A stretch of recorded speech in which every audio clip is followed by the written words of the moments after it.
Hey Cal Bears, welcome to another episode of the Berkeley Beat. This week, Berkeley received international coverage for Occupy Cal in solidarity with the Occupy Wall Street movement. And the UC Berkeley Co-op system is hoping to raise funds for renovation. I'm Lisa Lee. And I'm Jaylee Chow. All this and more coming up on the Berkeley Beat. As part of the Occupy protests occurring across the globe, UC Berkeley held its own day of action. On November 9th, over 3,000 protesters gathered on the steps of Sproul Hall to protest tuition hikes and budget cuts. At 3:30 in the afternoon, the movement turned violent as UCPD used batons on students linking arms to protect tents set up for encampment. According to an email sent out by Chancellor Bergeneau, UCPD were enforcing the no encampment policy that students had been warned against in a previous email. The General Assembly continued into the night as violence broke out once again. Protesters diffused after agreeing to hold a strike committee meeting the following day. The Occupy Cal movement continued on to the next day as supporters gathered to organize for the November 15th student strike. Members of the movement voted on the proposal of 2 meeting times at noon and 5 p.m., as well as a call on teachers and GSIs to cancel class or hold outside teach-ins throughout the day. Following the vote, members separated into working groups to discuss future plans of actions. Well, I think that this is only the beginning. You know, there's a level of unrest in society and people are not happy with how things are working out. In addition to planning for Tuesday's student strike, student organizations are preparing a civil lawsuit against the UCPD and Chancellor Bergeneau in regards to Wednesday's police brutality. According to UC Media Relations, a total of 40 protesters were arrested. Cal TV spoke with one of the arrested students. And every time we have a peaceful demonstrations, the UCPD shows up with riot gear, tear gas, and starts a riot.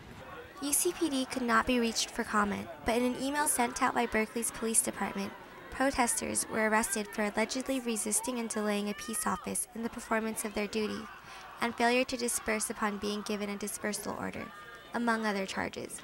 Additionally, UCPD is currently investigating charges of excess police violence. In other news, students commemorating Arab Springs convened on Saturday.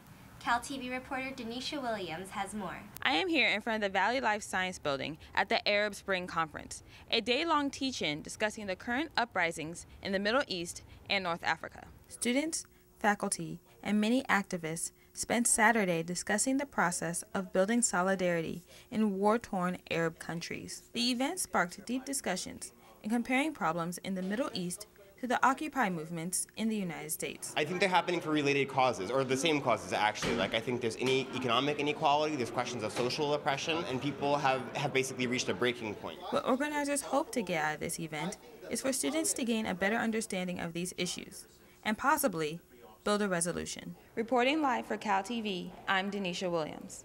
Spurred by the recent earthquakes in the Bay Area, the UC Berkeley Co-op system has launched a fundraising campaign called What I Do for a Retrofit.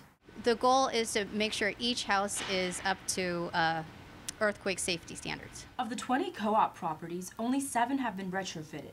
Without funds from UC Berkeley for seismic retrofitting, the co-ops rely on various student projects and the Alumni Association. We feel it. It's a big jolt and a loud noise, and I think it goes through everyone's head. Oh my gosh, we're in a house that isn't retrofitted. What's going to happen? Sherman Hall renovations are planned to begin summer of 2012.